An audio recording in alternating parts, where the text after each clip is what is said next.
Bem-vindo ao Escuta o Conselho, o videocast do CREMERS. Este episódio especial vai ao ar no mês das mães e, para celebrar essa data, temos um episódio especial sobre maternidade atípica. As mães atípicas são mães de crianças com transtorno do espectro autista, deficiência intelectual, paralisia cerebral, entre outras condições. Além do olhar médico, vamos falar sobre o papel social e as experiências dessas mães. Aqui sempre recebemos especialistas para discutir temas fundamentais para a medicina, os médicos e toda a sociedade. Antes de começar, inscreva-se no nosso canal e ative o sininho para não perder nenhum episódio. Para falar sobre a temática, recebemos Silza Tramontina, psiquiatra, conselheira e coordenadora da Câmara Técnica de Psiquiatria do CREMERS, Débora Saueresig, jornalista e mãe atípica, Lisiane Mota, psiquiatra da infância e mãe atípica.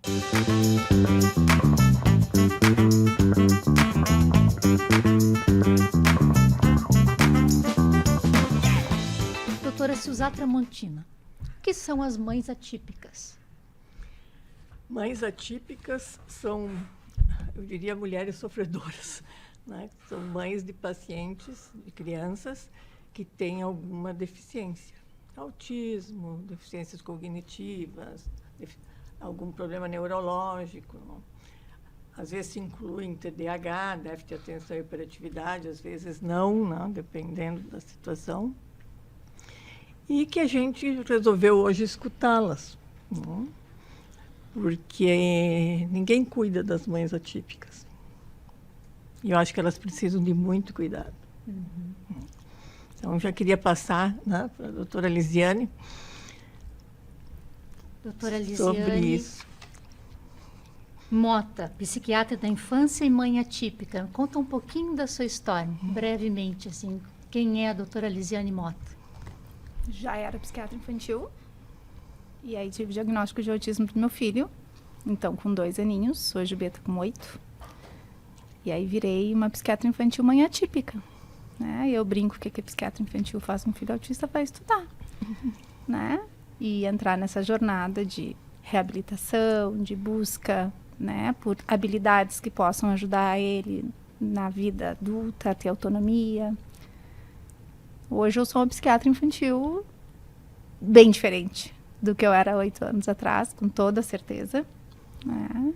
E vivo as duas realidades de formas diferentes, eu acho, até porque... É que eu acho que tem várias coisas envolvidas nisso, né? Acho que tem a personalidade de cada um, tem a realidade de cada um em relação ao que pode proporcionar para os filhos de terapias, né? Que eu acho que é algo que pesa muito para as mães. A rede de apoio, né? Então, acho que são realidades diversas quando a gente fala em mães atípicas, né? E que a gente até tem que cuidar um pouco para não ter um estereótipo, né? Que às vezes é a sensação que eu tenho, assim, que acaba desqualificando ou desmerecendo as mães que têm mais condições de dar outros tipos de tratamento, né? Mas que também vivem a angústia de não saber como é que a sociedade vai receber os seus filhos. E isso é bem complicado, né? Como a sociedade recebe, né, essas crianças. E como a escola recebe essas crianças. Acho que isso é um assunto que nós vamos ter que conversar. Acho que sim. Débora Saueresig, jornalista e também mãe atípica. Como é a tua experiência? Minha experiência é parecida em vários sentidos com a da Lisiane. E eu já vou pegar um gancho do que ela disse, porque eu acho que esse é um ponto bastante nevrálgico, assim, da conversa sempre. Eu também já era mãe de uma criança típica. Meu filho mais velho faz 18 anos agora. E eu me tornei mãe do Benjamin há 6 anos. Então, eu tenho um filho de 18 e um filho de 6. Um filho típico de 18 e um filho atípico de 6. E eu acho que a maternidade, ela é sempre um processo singular, sejam os filhos típicos ou atípicos, ela é sempre um processo absolutamente singular. Mas a maternidade atípica, especialmente, tem um atravessamento de classe, de raça, que não pode ser deixado de lado. Quando a gente está falando de maternidade atípica, a gente precisa, para não cair no estereótipo, para não cair na banalização, para não cair nesse lugar desconfortável do mas eu não me reconheço na narrativa, desqualificar recorte de classe, recorte de raça, recorte de acesso.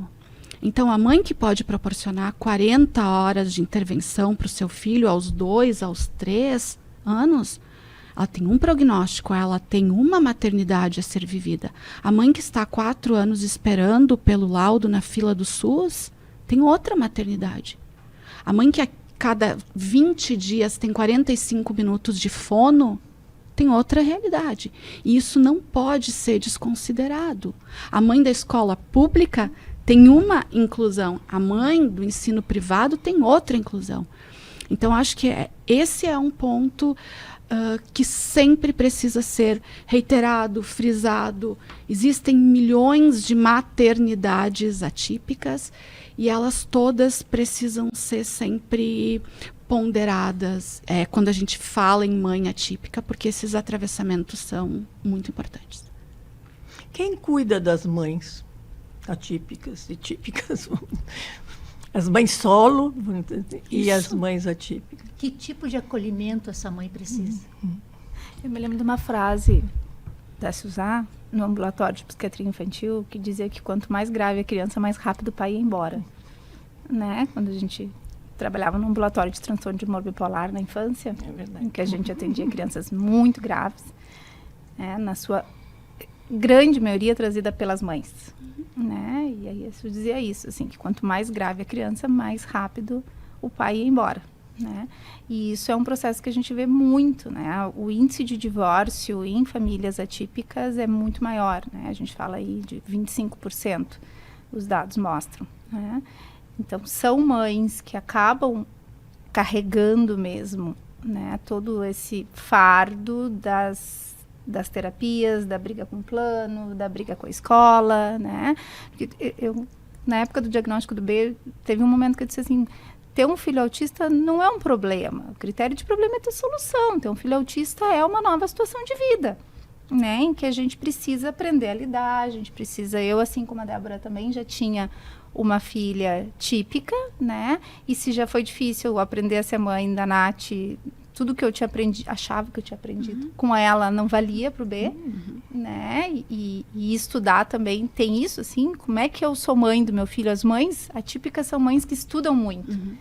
E não é incomum que elas, muitas vezes, cheguem na frente do médico sabendo mais do que ele em algumas questões, assim mesmo, né? E buscando e batalhando por terapias, porque as mães atípicas estudam até por essa angústia de como ser mãe de um filho autista, de como ajudar meu filho a se desenvolver, de como ensinar meu filho habilidades que vão ser fundamentais tanto para a vida dele quanto para a minha, né? Então, eu acho que é algo que a gente peca muito mesmo, né? No cuidado com as mães de uma forma geral, quando a gente fala em saúde mental, quando a gente fala em crianças que precisam de intervenções, sejam elas quais forem. Eu vejo muito as mães esgotadas. Né? As mães, em geral, que têm algum filho com algum problema, especialmente um problema psiquiátrico, neuropsiquiátrico, porque não é só o pai que vai embora, né? As famílias somem. As famílias inteiras. Isso. As A famílias família todas, nuclear, né? A família estendida, vai todo mundo embora. todo O Dindo, mundo a Dinda, o tio, vai todo mundo embora.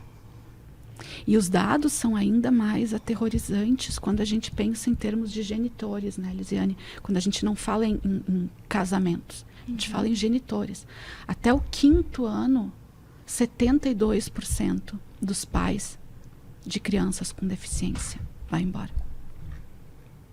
72%. Então, assim, é desesperador. É desesperador. É muito alto. E respondendo de forma muito pragmática, tentando responder de forma muito pragmática, a pergunta sobre quem cuida, ninguém cuida. Ninguém cuida. O Estado não tem política pública protetiva para essa mulher. O companheiro vai embora, o pai vai embora. a família vai embora, os amigos vão embora. E não raro, essa mulher se despede da vida. Não raro. Às vezes viva, às vezes não viva. Mas não raro ela se despede da vida. Então, esse é um tema muito caro para mim, assim. O adoecimento na maternidade atípica é um tema muito caro para mim. É uma coisa sobre a qual eu me debruço muito, assim. E eu acho que eu me emociono até. É muito difícil para mim falar sobre isso, porque eu convivo com mães desde o diagnóstico do Benjamin, assim, com mães bastante vulneráveis, mães às vezes com condições econômicas de absoluto privilégio e muito vulneráveis. Então, assim, é uma situação muito delicada. E essa situação, sim, ela não escolhe, né? A gente, quando fala em acesso, a gente precisa fazer esse recorte de classe, porque senão não há justiça, se a gente não fala num acesso, levando em consideração o recorte de classe. Mas a dor, ela é muito democrática. A dor, o abandono são muito democráticos.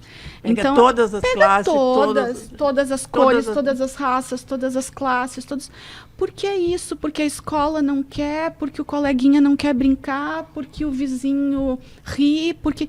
E isso vai acontecer na lomba do sabão ou vai acontecer na tristeza. Isso vai acontecer no IAPI ou vai acontecer nos altos da Quintino. Isso vai acontecer. A exclusão nos condomínios, entre os vizinhos, na escola vai acontecer em algum momento, mais velada ou menos velada, mas ela vai acontecer. E isso é um lugar de dor para essa mulher, sempre, invariavelmente. Invariavelmente é um lugar de dor. Então, e não tem como passar incólume por isso, né? Ninguém passa sem colocar um filho na escola. Não existe isso. A gente não vive num país que tem algum tipo de regulamentação em relação ao homeschooling. Então, assim, se eu não colocar meu filho, o conselho tutelar vai bater na minha casa, vai me levar embora. Vai levar meu filho de mim, vai me levar para algum... Então, assim, eu vou ter que responder a um processo inquisitório do porquê que eu não expus o meu filho a um preconceito diário. Então, é uma situação com muitas camadas, ela é muito complexa, a situação do cuidado com essa mulher. E eu acho que tem uma coisa que, às vezes, eu trago, assim, até para a equipe, né? Que essa mãe que, às vezes, está tão adoecida e que é quem mais precisa de cuidado, é uma mãe que, muitas vezes, acaba acionando a equipe de uma forma muito ruim também, né? E que a gente tem que ter um olhar de que aquela pessoa, né? Então, que não consegue, às vezes, participar da terapia, que não consegue trazer, que não consegue, né? Que não consegue dar conta das demandas que é ter um filho que faz muitas horas de terapia e que depende, às vezes, só dela para levar, para buscar. E muitas vezes a gente vê nas equipes, né, um descompasso entre poder olhar que aquela mãe está exausta e precisando muito de um colo, às vezes mais do que a criança naquele momento, porque também tem isso, né? Se eu não organizar o contexto, se eu não organizar o ambiente, se eu não ajudar a essa mãe estar organizada, eu brinco assim que a gente é um pouco do elo do nosso filho com o mundo externo, né? Principalmente quando começa as terapias, assim, parece que a gente é a conexão com o resto do mundo, né? E isso é muito massacrante para as mães. É muito cansativo e é muito angustiante, porque... eu me lembro assim que eu pensava, se acontecer alguma coisa comigo, quais são os vínculos que o meu filho desenvolveu, né? Do tipo, minha filha é do mundo, e o meu filho, né? Então, tem uma responsabilidade das mães que é de ser o encontro do filho com o mundo. E isso é muito pesado. Então, acho que a gente vai acumulando. Né? Muitas vezes o único encontro do filho com o mundo. A mãe é a tradutora daquela criança, ela é a interlocutora daquela criança, ela é quem... Então, assim, é extremamente É extremamente cansativo, é extremamente delicado e esse mundo não faz questão de rever os seus processos de hostilidade, nem com a criança, nem com essa mulher, porque também, eu vou pegar o gancho de novo, nessa questão de equipe, por exemplo, agora estamos falando de muito privilégio, né? Sim, ter uma equipe. Ter uma equipe já é um negócio que, opa, olha lá. Mas vamos falar de uma mãe de privilégio que tem uma equipe multidisciplinar assistindo, cuidando e orientando a família. Importante, a família. A gente falava sobre isso nos bastidores, né, Silza? Para que o meu filho esteja na terapia às 8, eu e ele levantamos às 6. Para que o filho levante às 6, muitas vezes a mãe levantou às 5. Para que a mãe... Muitas vezes ela foi dormir às 2. Muitas vezes a criança... Então, assim, a terapeuta vai chegar, vai abrir o consultório, vai colocar um bom ar. Bom dia. Essa mulher, às vezes, não dormiu. Essa mulher, às vezes, há anos não dorme. Essa mulher, às vezes, há anos vê o filho sem comer nada que não seja amarelo e crocante feito na airfry. Então, assim, não entender o contexto de exaustão e de comprometimento psíquico, emocional, afetivo que essa mulher traz ao ambiente terapêutico do filho é um dano quase que irreparável. Isso deveria estar em lei, proibido por lei. É proibido que a equipe hostilize essa mulher. É proibido porque ninguém sabe o que essa mulher está vivendo no ambiente doméstico, com o cuidado dessa criança. E a terapia tem ali 45 minutos, 1 hora, e depois acabou, é o próximo, que talvez tenha dormido melhor, que talvez tenha uma, né? Então, assim, é muito delicado quando a gente desconsidera todo esse contexto. Todo esse contexto, eu quero dizer, esta mãe com este filho, né? Isso precisa estar em todas as nossas contas. A vida dessa mãe precisa estar em todas as nossas contas. Quando a gente solicita política pública, a mãe tem que ser parte disso. Quando a gente solicita escola, a mãe tem que ser... A gente precisa pensar sempre, eu costumo ter isso dentro da minha cabeça, como uma figura de linguagem para tentar organizar. A gente precisa pensar num retrato, numa imagem horizontal. A escola, a equipe, a família. Horizontal, todos juntos, de mãos dadas. Enquanto a lógica for verticalizada, a equipe importa mais que a mãe, a escola importa mais que a equipe, a escola importa menos, a equipe importa mais, o não... Essa criança não vai sair do chão. Não importa se ela está fazendo 10, 15, 30, 40 horas de intervenção. É isso, Lisiane? Sim ou não? É isso? A criança vai sair do chão com uma mãe adoecida? Não, não vai.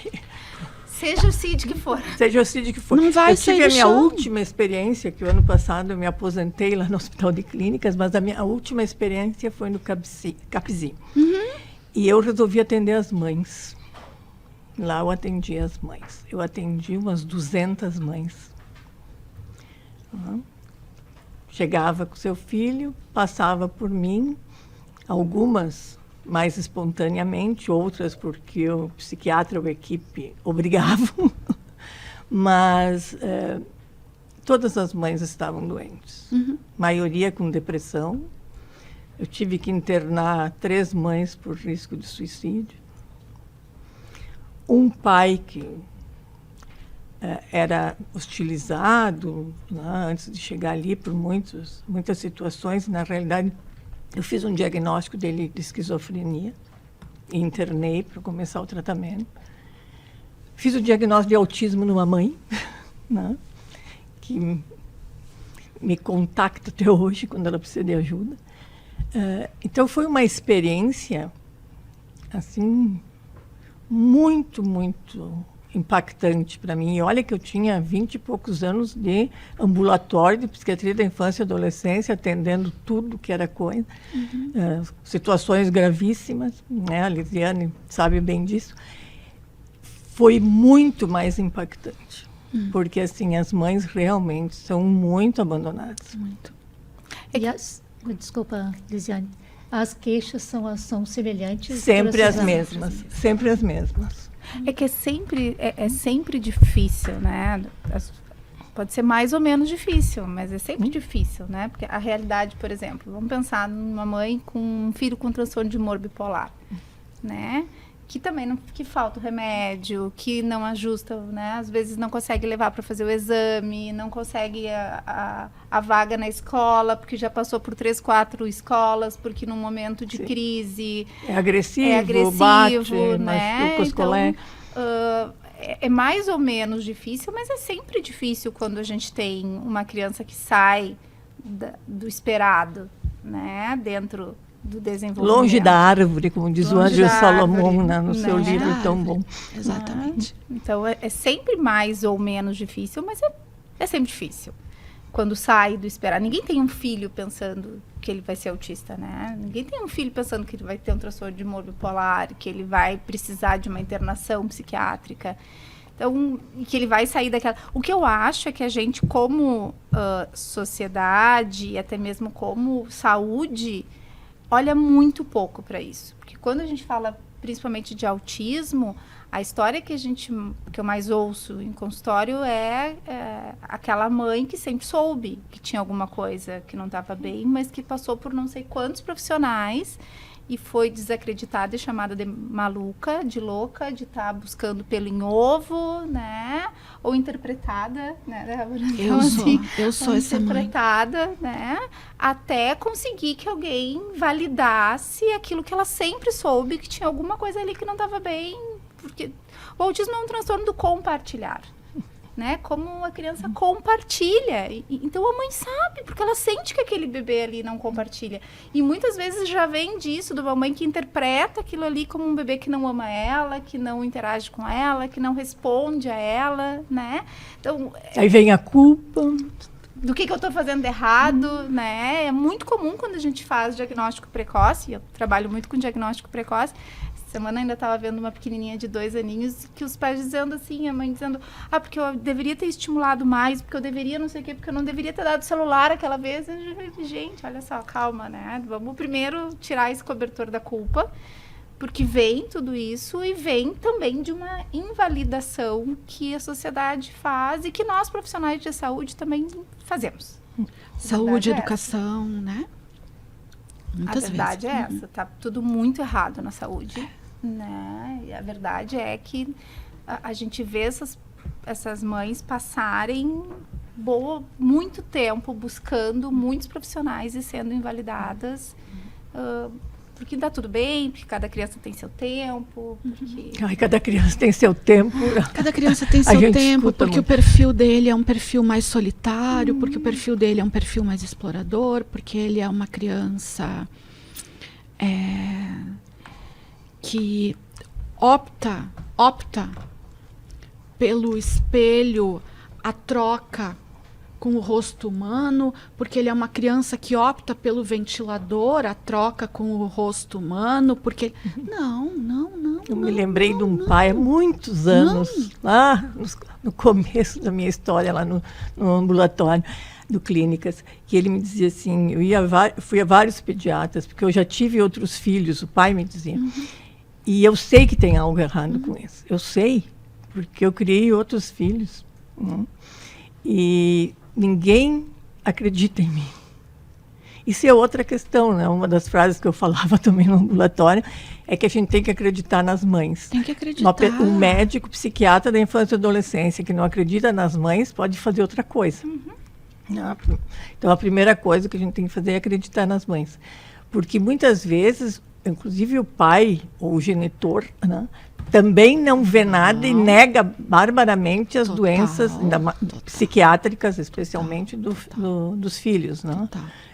A gente luta muito, até no consultório eu luto muito com pais que não enxergam, desacreditam, acham que a gente está ali só para... que a mãe nos convenceu, né? Que o filho tem problemas, ou a gente enxerga problema em tudo, a gente adora botar rótulo, não, a gente adora medicar sem necessidade, todas essas coisas a gente escuta. Né? E isso é muito complicado. Né? E normalmente a mãe está no meio disso, tentando, né, ajudar seu filho. E muitas vezes, acho que volta naquilo que a Débora estava dizendo, é uma mãe que é totalmente dependente desse pai, né? Porque se a gente tem aí uma mãe que trabalha, que tem o seu sustento, que tem, né? Essa mãe vai buscar, vai... Agora, se a gente pensar no modelo tradicional que a gente enxerga da mulher dependente do marido, Exatamente. que é ele quem sai para... Principalmente depois do nascimento dessa criança tão demandante, aí acabou. Aí acabou porque ela vai ficar naquela relação falida, desacreditada, sem crédito doméstico, né? Com o pai da criança não acreditando, com a criança demandando, porque não é porque todo mundo diz que não é que o autismo some, não, ele segue ali. E essa mulher... Não é porque a gente faz o diagnóstico, eu digo sempre, Exato, né? Claro. Para as mães, para os pais, a mesma criança que entrou no meu consultório é a que vai embora, sair. com certeza. Eu não troco a criança. Né? Então, tem que poder entender, né, que um diagnóstico não é uma tragédia, por pior que ele seja. A gente tem muita coisa a fazer, desde que, né, todo mundo pegue junto. Né? Exato, então, de novo. E autista mais ainda, claro. né, do que outros, embora não tanto. Né, porque hoje em dia a gente está vendo muita criança deprimida grave, né, com transtorno bipolar grave. Eu vejo só caso grave. Então, a gente vê essa questão, né, de que fazer um diagnóstico também, às vezes, o pai leva a criança embora, nunca mais se enxerga ela. Né? Ou enxerga anos depois, como me aconteceu muitas vezes, que acabaram voltando. Então, é muito complicado, né, essa situação, essa relação. Então, e a gente é fim de linha, né? Psiquiatra da infância e adolescência é fim de linha. Né? Vai a tudo que é especialidade antes de chegar no psiquiatra da infância e adolescência. Mas aí tem esse componente cultural importante também, né?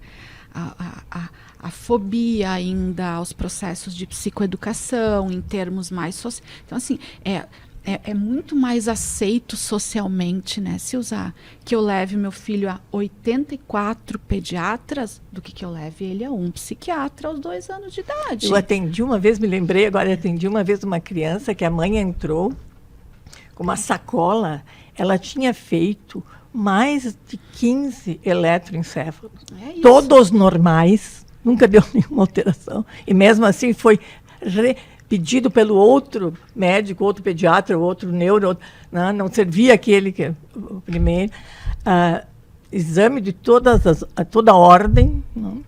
E a primeira coisa que ela fez, ela me entregou aquela sacola e eu disse, não, deixa a sacola de lado, eu quero te ouvir. Né? Depois eu olho, tu deixa a sacola e depois eu olho.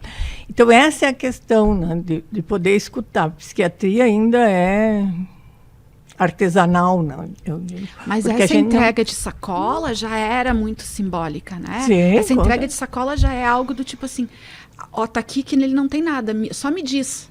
Você só me chancela que ele não tem nada, porque tá aqui a sacola de exames e não apareceu nada. Mas eu acho que uma mãe que chega depois de 15, sim, por exemplo, entende? E te entrega a sacola, ela quer que tu descubra alguma coisa ali, que, né? Porque se ela passou por tudo isso, é provavelmente porque até agora não acharam nada.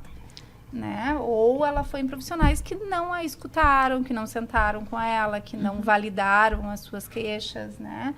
Mas eu acho que as mães muito mais buscam do que negam. As mães, sim. As mães, sim. As mães muito mais buscam do que negam, né? As mães, sim. O que Os às pais já vezes, é um processo muito solitário de busca, né? Então, eu acho muito legal, às vezes, quando chega a mãe com a Dinda, né? A mãe com a avó, a mãe com não sei quem, né? Do tipo, alguém vem cá comigo pra eu não ser louca sozinha, né? E, ó, diz aí que tu concorda comigo, né? Mas a gente vive essa sociedade que muitas vezes a mãe não consegue bancar isso por uma questão cultural de que aquele pai, que é quem sustenta, que é quem, né, provém, não concorda, então não concorda com as terapias, não concorda, acha que a gente quer ganhar dinheiro, quer mandar para o... Já ouvi muito isso. Muito. Psiquiatra só quer tirar dinheiro da gente, de colega, inclusive. E aí tu quer mandar para aquele profissional porque provavelmente tu vai ganhar uma porcentagem, né? Não é porque tu acredita e confia no trabalho daquele profissional, mas é porque tu quer ganhar uma porcentagem, provavelmente tu ganha por tudo isso. Eu já ouvi também, né? Então, e a gente está falando dos que têm acesso. Dos que têm acesso, Né? que são poucos. E que são poucos, que são muito poucos, né? Porque aí vem todo o retrato da tragédia na moldura do desespero, que é quando essas crianças chegam e não têm acesso. E foram não tendo acesso, e chegam grandes, chegam, né, com transtornos graves do comportamento, chegam para internação lá no clínicas, né, o que não é nem um pouco incomum. Então, a gente vive também a tragédia de não ter o diagnóstico precoce e a intervenção precoce. E isso é uma coisa muito legal da intervenção precoce, porque a intervenção precoce ela é pautada na família. A família é um dos pilares da intervenção precoce, né? Então, isso que a gente estava falando do vertical, né? Quando a gente fala em intervenção precoce, a família está ali no centro, ela participa de tudo, ela é treinada junto, ela participa da supervisão, ela está ali. Então, ela está sendo o tempo todo munida de conhecimito para, saindo dali, saber o que fazer com o seu filho. Porque uma das coisas que acontece naqueles 45 minutos lá de fono que a criança tem por semana é a fono entregar, né? A Dona Maria pega o seu filho e sai sem ter a menor noção do que fazer com o seu filho quando ele chegar em casa. Tanto para ajudar ele a se autorregular, não ter uma crise, quanto para estimular o filho. Então, essa é a realidade que a gente vive das mães que não têm condições de ter acesso ao tratamento. Imagino que seja uma situação de abandono muito grande, né? Muito, muito, muito. Este é o Escuta o Conselho, videocast do CREMERS. Aqui você acompanha os assuntos mais atuais da medicina e que têm impacto real na sua vida. E não esqueça de se inscrever no canal do CREMERS, curtir, comentar e ativar as notificações para não perder os próximos episódios.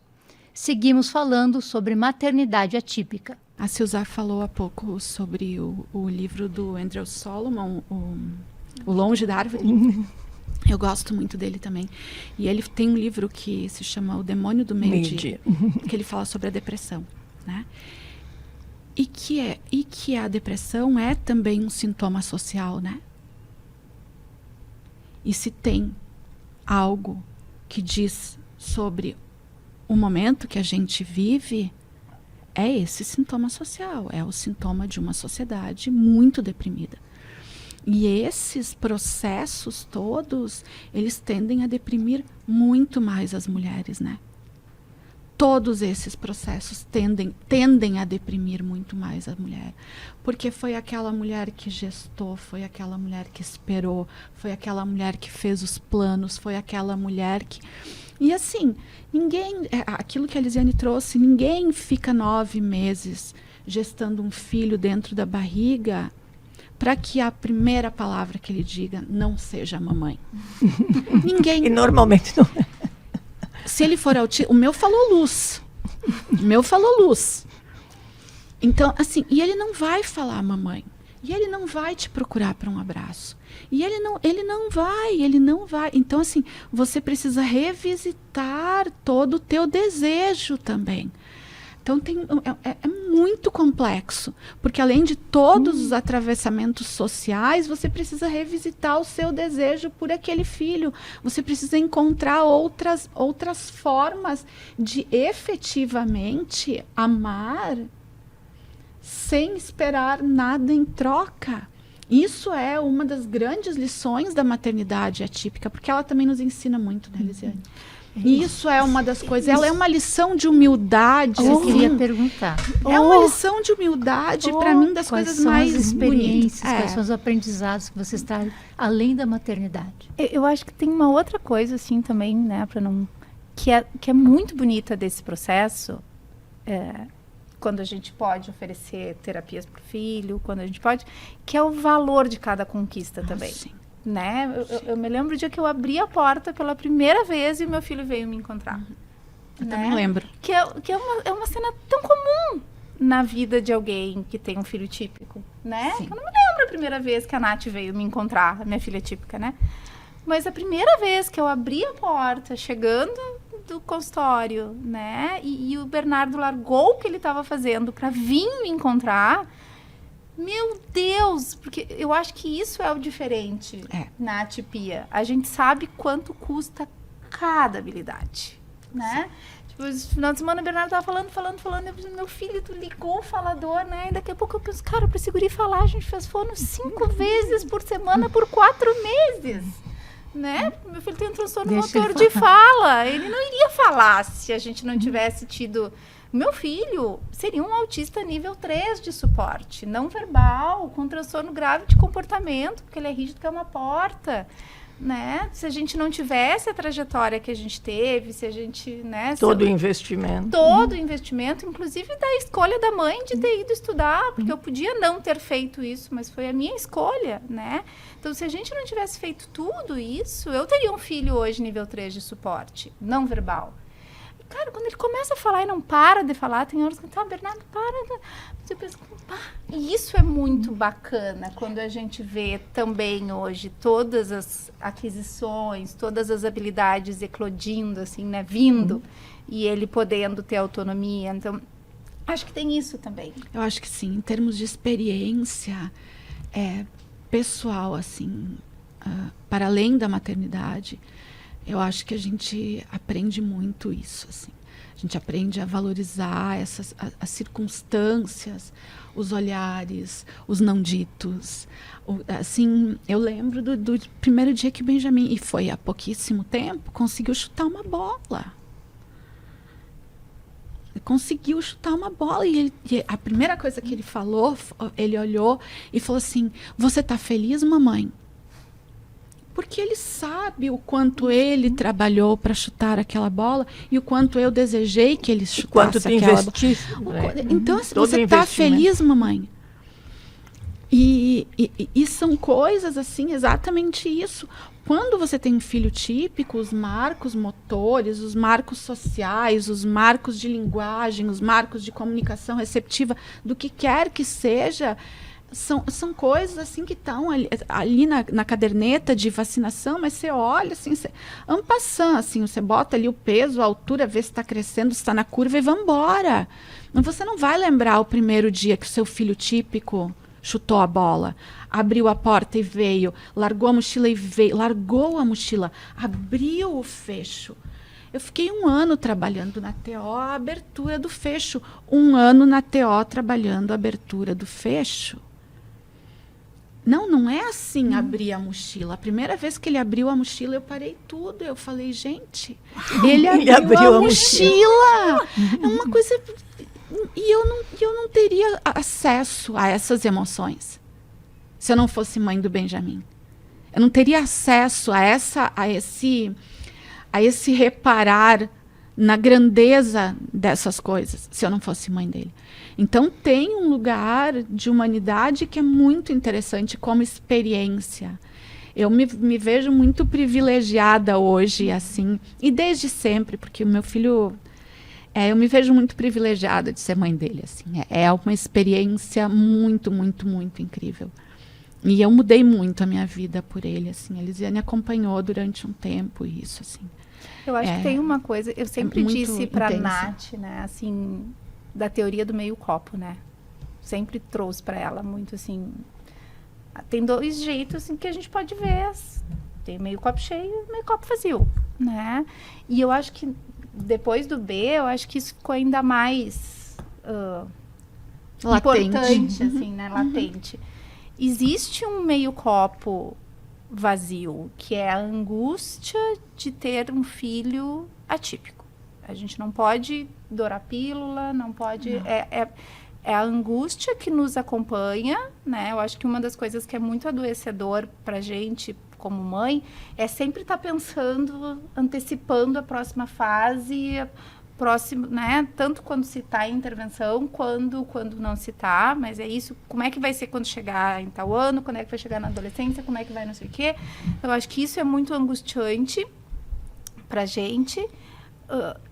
Acho que esse é o meio copo vazio, e tem vários meio copos vazios, né? Assim, de tu poder proporcionar, de tu estar sozinho, de tu, né? A mãe solo, a mãe que não... Mas tem um meio copo cheio, e que aí é um meio copo que, às vezes, eu acho que a gente precisa poder olhar um pouquinho para não ser tão pesado, que são os valores dessas conquistas, e que são muito bonitas, né? Que trazem pra gente, como pessoa, um outro olhar do mundo mesmo, né? Eu faço uma analogia distinta do meio copo. Eu digo que na maternidade atípica o meio copo está cheio e vazio ao mesmo tempo, porque ele está meio cheio e meio vazio ao mesmo tempo, porque assim como eu preciso conquistar a abertura do fecho do zíper e eu consigo comemorar horas depois, e não aconteceu horas depois, mas eu vou usar como um exemplo, e poderia ter acontecido, o meu filho vira para mim e fala assim: mamãe, por que os colegas sorriem de eu? Essa é uma outra questão, né? Por que os colegas sorriem de eu? Chamada inclusão escolar. Então, assim, como é que uma mãe chega em casa depois de um filho com pé 26, 27... perguntar para ela por que os colegas sorriem de eu? Como é que você chega em casa? Como é que você toma um banho? Como é que você leva a criança no outro dia para a escola? Como é que você explica para ele que os colegas sorriem dele e vão sorrir ainda mais e mais e mais? Então, assim, o copo está meio cheio e meio vazio o tempo todo. E algumas horas a gente consegue olhar e vibrar com ele meio cheio. E dali instantes a gente vai olhar e vai falar assim: poxa vida, mas precisava o cara da farmácia perguntar se ele tem problema? Precisava o cara da farmácia perguntar isso? O cara estava sendo um dia tão bom. Precisava o fulano... Porque é isso, gente, é isso, e é assim o tempo todo, e a gente é permeado por esses sentimentos, por essas estruturas sociais o tempo todo. Os ganhos que os nossos filhos nos apresentam e a hostilidade social, e o vizinho. Ai, como hoje ele está bem, né? Não vi gritando. Todas as mães atípicas já ouviram isso, como hoje ele está bem. Doutora Silza, a maternidade atípica, ela muda as pessoas ou ela é capaz de transformar as pessoas? É uma visão um pouco romântica, assim. Nisso eu concordo com o Ângelo Salomão, que diz que quem é bom fica melhor, quem é ruim segue ruim, né? Então, todas as situações com filhos, né, doenças graves, deficiência mental, no livro ele coloca várias dessas, surdez, autismo, esquizofrenia, enfim. Se os pais são boas pessoas, eles melhoram, né? Se os pais não são, ou eles vão embora, né? Ou eles pioram. Aí a gente tem as crianças maltratadas, enfim. Então, não existe, não acredito nessa coisa romântica, assim, de que, se eu tenho um filho doente, eu vou, né, ficar melhor, eu vou ser uma pessoa melhor. Depende de quem tu é. Eu não acredito muito nesse tipo de milagre. Nunca vi. Então, tem essa questão. Uhum. Então, acho que a grande maioria, né, que mas bom... a Susá não acredita em princesas. Tá? Não acredito então, em princesas. Vale. A grande maioria, né, das mães, especialmente as mães, porque é quem fica, né, mãe fica, são boas pessoas. As crianças têm essa sorte. Não? Mas tem também as mães que abandonam, né? Que são a minoria, mas que eu acho também, às vezes eu brinco assim, não tem muita escolha também, né? Se não vai ficar quem? Né? Eu me lembro quando eu trabalhei na fase lá com os menores infratores, né? Só tinha mães. Só tinha mãe, né? que pai, né? Quando eu estudei isso, inclusive, assim, que era... Não tinha. Então, tem uma questão aí, de fato, que quem fica para pagar a luz é a mãe, né? No final da história. E é muito pesado quando todo o sistema, ao invés de ajudar, engessa e torna tudo mais difícil. Vamos falar, né? Por exemplo, vamos falar de uma mãe que tem uma condição de ter um plano de saúde, mas que tem que brigar com ele absolutamente todo mês. Tem que ir para a justiça, né? E mesmo assim não é cumprido. Que não é cumprido e que aí, né, vai lá para profissional do plano que não tem nenhuma formação, que se formou ontem, que não sabe o que fazer com a criança, que vai ficar muitas vezes botando esse videozinho de celular fingindo que está atendendo, e a gente ouve essas histórias o tempo todo, né? E aí todo mês a mãe vai brigar com o plano de saúde. Precisa? Além de tudo que ela passa, ela precisa todo mês brigar com o plano de saúde? Precisa toda semana ter que brigar com a escola porque a escola não fez o PEI, porque o tema que vem a criança não consegue fazer, se desorganiza porque quer fazer o tema, né, e não consegue fazer. Então, a escola não fez o tal do PEI. A escola não falou com a equipe, que é outra coisa, né? Vou aproveitar o momento sublime para dizer, enquanto a gente não tiver uma política pública que integre educação, saúde, serviço social, a gente não vai estar cuidando das nossas crianças e muito menos das nossas mães.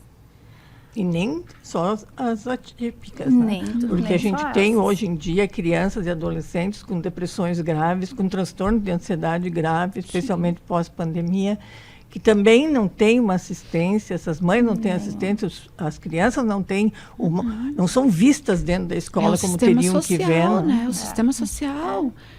A gente estava falando disso agora há pouco. É um sistema de política pública. Que adoecedor, de ausência, né? De ausência de política pública. Eu sempre digo que as escolas, elas têm um desenhinho na porta. Né? Se a criança não encaixa ali... Eu estava pensando agora na residência da infantil, né? Quando a gente tinha a consultoria escolar, né? Que a gente fazia... A gente ia basicamente atender as professoras, né? Era basicamente o que a gente fazia na consultoria escolar, era atender as professoras. Porque tem isso, vamos pensar, se nós mães, né, ficamos adoecidas com todos esses processos, tem um outro lado lá da educação que não sabe o que fazer. E que adoece também as professoras. Que adoece e que não nos permite entrar como equipe de saúde, né? Porque assim, aqui é pedagógico, a saúde não entra. Nós sabemos como o que se fazer. Fosse separado. Exato, mas é separado, né? E aí a escola diz, nós sabemos o que fazer. A gente dá risada, porque só é mesmo. A maioria das escolas até nem diz isso. Na minha experiência, a maioria das escolas diz que não sabe o que fazer. Mas não deixa a gente entrar igual. Mas a dificuldade é exatamente isso. Por exemplo, a questão de a gente... né, fazer laudos e mandar para a escola. Tem toda uma luta hoje das escolas, especialmente as públicas, mas mesmo as particulares, para que médico tire do médico, do psiquiatra, do neuro, essa condição de poder fazer um atestado e ter que ser seguido. Né? A gente está no meio dessa luta, lá no Conselho. Então, tem essas questões também.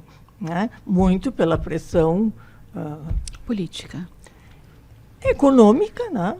Porque custa mais caro ter uma criança incluída, e também pela pressão dos convênios, que também não nos querem, né, dando laudos e obrigando eles a pagar, né, por intervenções.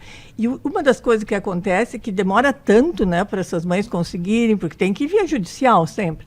Então, via judicial, tudo que precisa é que se perde uma janela na vida da criança, muito importante, que tu poderia ter um ganho muito maior, muito maior. Mas isso é tão burro, né? Porque se a gente pensar assim, legalmente falando, essas crianças têm direito a ter um monitor.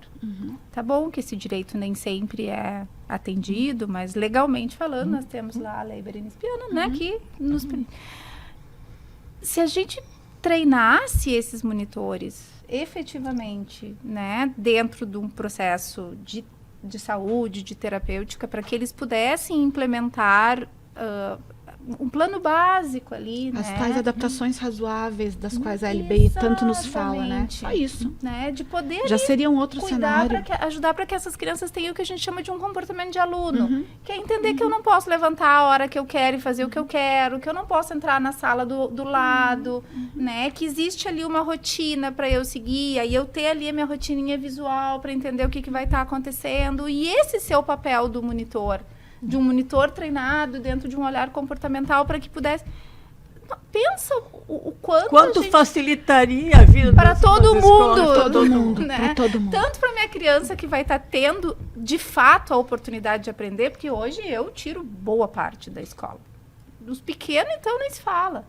Né? Vão para intervenção, e os grandes, boa parte, a gente já entrou judicialmente, pode ter o conselho tutelar lá na minha casa, se quiser, porque não é incluir, é excluir. Da forma como às vezes hoje... até uma questão perversa. Perversa, Né? da Eles forma sofrem como bullying, hoje acontece. Muito. A gente tem que pensar, começa assim. O que falta? Vamos começar a lista? Pode fazer uma lista? Não, Quanto tempo a começa gente tem assim, ainda? para algumas... A escola, para as nossas crianças, é uma selva. Tem tudo que é difícil para eles. Né? A gente tem que pensar que a escola tem gente. Tem gente que interage, né? O meu filho me disse esses dias que tem horas que ele prefere ficar sozinho no recreio lendo livro, porque ele fica muito zureto, ele usa a palavra desorganizado, porque me desorganiza, mamãe. Hoje tinha muito barulho no recreio e eu fiquei desorganizado, então eu fui na biblioteca, peguei um livro e fiquei lendo. Tem muito barulho dentro da sala de aula, Dentro da sala de aula. Então começa assim, que a escola tem muitos estímulos, né?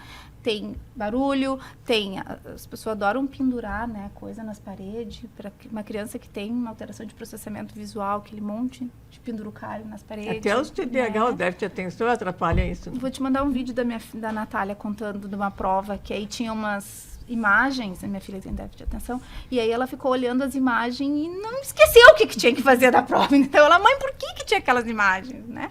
Então já se perdeu. Então tem muitos estímulos, tem gente, tem interação, tem demanda, tem segmento de instrução o tempo todo. É uma selva para as nossas crianças a escola. Ainda mais quando não há um sistema que o ajude. Que, via de regra, é o que acontece.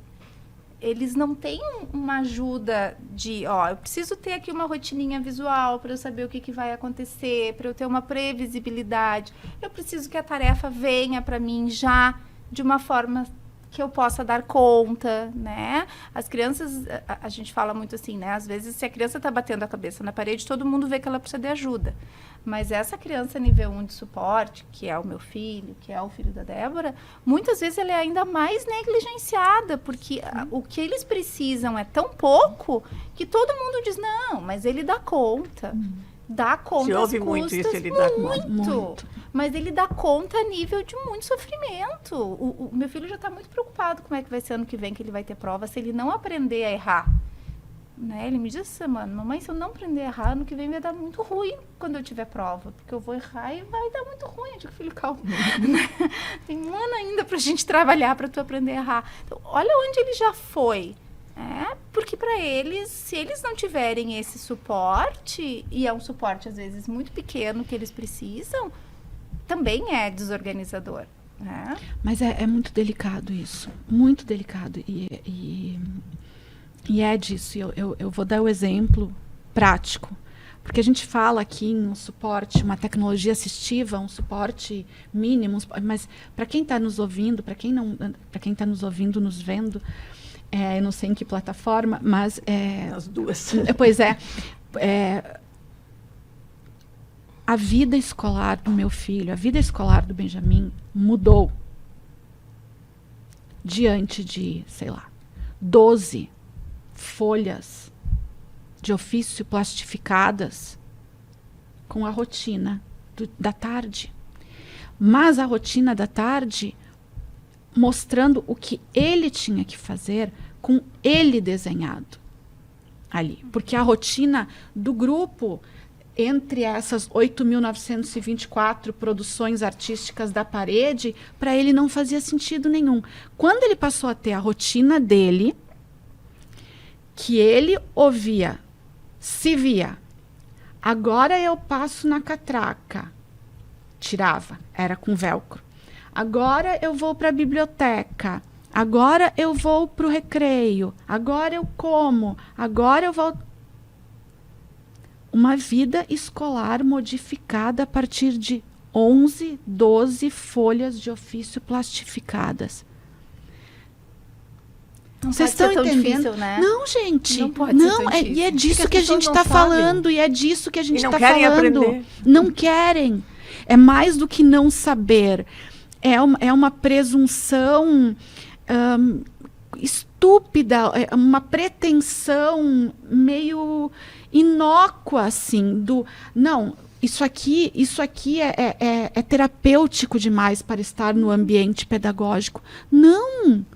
Isso aqui é a garantia de que meu filho não vá só orbitar esse espaço. Ou se desorganizar numa transição.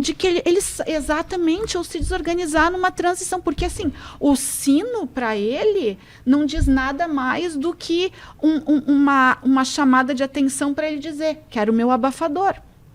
Ele não consegue entender que a sineta é da literatura para o inglês.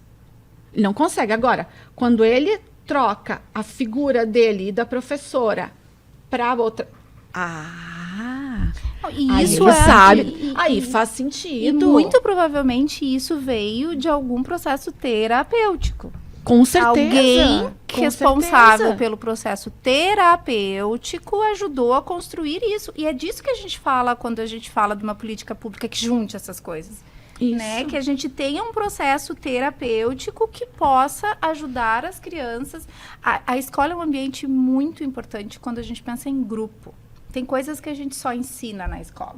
Né? Então, a sociedade para a criança começa na escola, né? Para nós. Então, eu preciso aprender na escola um comportamento social que vai ser para a vida. Que eu vou levar depois para o meu trabalho, que eu vou levar... Então, isso é muito importante. Mas as nossas crianças, elas têm um jeito de aprender. E essa é a grande questão. Quando a gente fala em incluir, é respeitar o jeito de cada uma dessas crianças aprenderem. Né? Para algumas crianças, a história social, a imagem, a figura visual vai ser fundamental, para outras não tanto, e ele vai precisar de uma repetição de um modelo diferente, ou vai precisar de uma instrução diferente, e isso é inclusão. É eu entender para cada criança qual é a melhor forma de ensino para que aquela criança tenha o máximo de aprendizado naquele ambiente. Isso é o pedagógico que vai fazer ou é a gente poder juntar essas duas coisas que vai trazer para as crianças esse ganho, que hoje é muito difícil? Eu participei da vida de uma mãe que teve inúmeras negativas de escola e que o filho era tido como um caso perdido no ambiente escolar. Não aprende. Vai para cá, vai para lá, troca, não aprende. Vai para cá, vai para lá, troca, não aprende. Até o dia em que uma escola se dispôs a receber a fono da criança, uma fono especialista em comunicação aumentativa e alternativa, e disse: sim, traremos o tablet e o iPad para dentro do ambiente escolar. A criança passou a comunicar-se, a criança passou a falar sobre as suas necessidades, né? E a partir do momento em que houve comunicação, automaticamente houve diminuição de comportamentos disruptivos. Em havendo diminuição de comportamentos, houve mais espaço psíquico para que essa criança pudesse passar a aprender. Então, assim, é tudo uma grande engrenagem. É uma grande engrenagem. A nossa vida é uma grande engrenagem. Por que a dos nossos filhos não seria? Porque a dos nossos filhos, eles precisam deixar a clínica na porta. Eles não vão deixar a clínica na porta. Você comentou do B falando sobre ele se desorganizar, que é uma linguagem muito terapêutica de uma criança. O meu fala também, que é uma criança que está em intervenção desde 1 ano e 10 meses, ele também fala e transita por esses ambientes. Eu vou fazer fuga.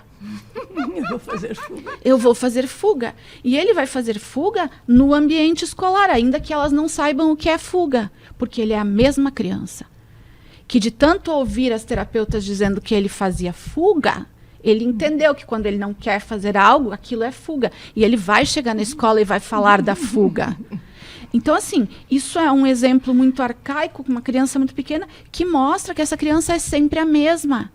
Em todos os contextos. Em todos os contextos. E ela precisa ser... É o entorno que precisa se adaptar, não é ela. Não é ela. É o entorno. Se o meu filho não está aprendendo, o problema não é dele, o problema é da escola. Eu me lembrei de um caso agora lá do Clínica, muitos anos. Uma menina que tá, na época que se repetia de ano, que hoje nem se repete mais, né? Vai empurrando. Que ela estava 7 anos no primeiro ano, porque ela não aprendia a ler e escrever. E já tinha um carimbo, assim, que ela tinha uma deficiência, mas ela não tinha, quando eu avaliei, vi uma menina inteligente. Aí, como eu estava fazendo meu doutorado, tinha uma pedagoga, uma psicopedagoga. E aí eu convenci essa psicopedagoga a trabalhar com essa menina. Porque a mãe não conseguia, era uma mãe que não tinha recurso, estava esperando a psicopedagoga, assim, que a escola pudesse oferecer há 7 anos. Em 6 meses, ela lia, escrevia perfeitamente. É isso. É disso que a gente está falando. Porque foi usado outro método. É isso que a gente está falando. Débora, a gente está se encaminhando para os nossos minutos finais. E eu queria que cada um de vocês, começando por ti, dissesse como que a gente pode se tornar uma sociedade melhor. Tratando de lidar com pessoas e com mães atípicas. Ai, gente, é tanta coisa. A gente precisa fazer uma série de programas se usar. Vamos fazer uma série? Porque é muita coisa. Mas eu Tem que acho fazer uma série tipo adolescência. Que é aí uma se série. dar conta. Mas eu acho que... Eu sempre digo isso. E é porque eu realmente acredito nisso. Eu acho que a inclusão precisa ser uma tarefa do coração de cada um.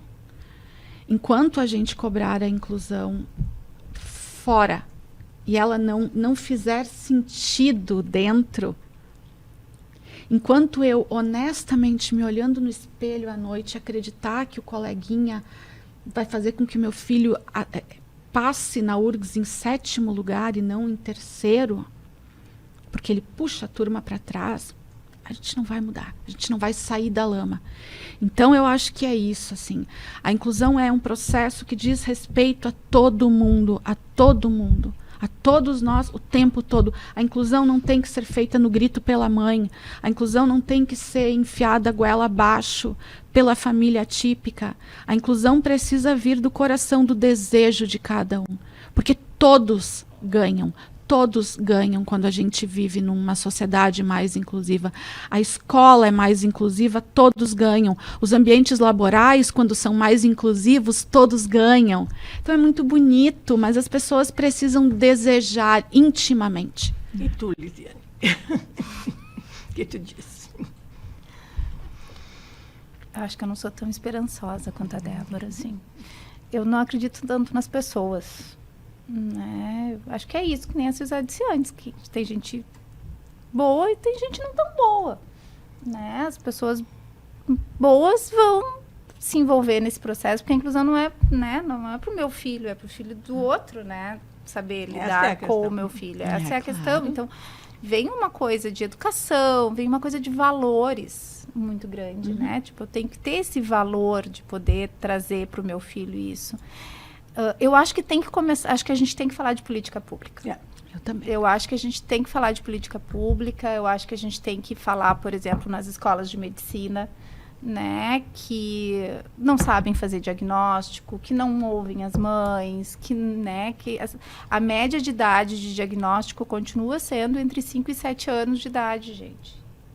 assim, É desesperador. é desesperador, É desesperador. né? A gente perde um tempo que é muito precioso, sendo que a história clássica é percorrer profissionais desde muito cedo.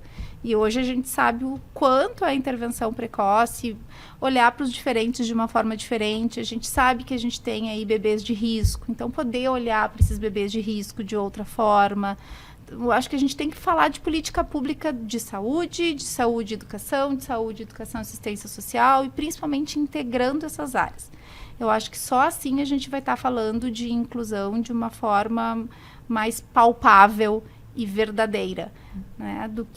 Porque tem gente que tem um bom coração e que quer fazer, e essas pessoas, via de regra, nos procuram, inclusive, né? E Sim, mas sem acessam. uma política pública, Não sem, vai. Sim, algo sim. que Sem a realmente- não vai. roupa política, A né? gente até tem uma lei boa, né? Vamos To- dizer assim. temos. Só que a gente não tem o cumprimento A execução, dessa lei né? do jeito que Porque teria a gente que ser. continua dependendo das pessoas e não É dos isso. processos. Exatamente. Isso. Né? A gente depende, assim, Da tem boa uma vontade. escola aqui que a gente está fazendo um trabalho lindo de treinamento da escola com CAA, porque tem uma tiazinha lá do AE, muito maravilhosa, que engajou e disse, não, eu vou trazer vocês para dentro da escola. Né? E foi fazendo todo um percurso e todo um caminho, mas porque tem uma pessoa ali. Né? Então, depende muito das pessoas. Isso é complicado, porque tem uma história, né, na escola que eu estudei, na minha cidade, que também fizeram um programa magnífico contra a violência dentro da escola. Só que quando o grupo de professores que estava encabeçando isso se aposentou, acabou tudo. Mas é porque não é política pública. Exatamente. Né? Porque não é Porque processo, não é são processo, são são pessoas. Enquanto a gente estiver falando ou de políticas partidárias, começa numa gestão e a acaba gestão na leva outra. embora, enquanto a gente estiver falando de um grupo de professores que faz isso, a hora que a tiazinha do AE se aposentar, vão-se Acabou, embora os acabou. tablets, vão-se embora, vai embora a comunicação aumentativa. Então, assim, a gente não pode depender desta roupa única, né? Eu sigo achando que precisa, sim, de boa vontade, de apetite interno, acho isso mesmo. Mas é óbvio que a gente precisa muito de políticas públicas mais protetivas, porque a legislação existe. Ela é bem feita, a gente tem amparo legal para tudo que a gente briga. Tudo, absolutamente tudo o que eu cobro nesses 5 anos na escola, eu tenho amparo legal para não precisar brigar. E eu preciso brigar. Então, assim, existe, mas a execução é pífia. A execução é pífia. Então, eu preciso ter políticas públicas que venham consolidar os processos legislativos, as leis já existentes. Sem isso, Não vamos a lugar nenhum. não vamos. Ok. Muito obrigada pela presença de todas. Doutora Silza, obrigada. Débora, Lisiane, foi um prazer ter recebido vocês aqui. E espero que não tenha sido a primeira vez. Também, obrigada. Esse foi o episódio do Escuta o Conselho sobre maternidade atípica. Ele vai estar disponível no Spotify, no Instagram, no Facebook e no YouTube do Cremers. Siga nossas redes em Cremers Oficial e acompanhe as discussões sobre os assuntos mais importantes e mais atuais da medicina. Até a próxima!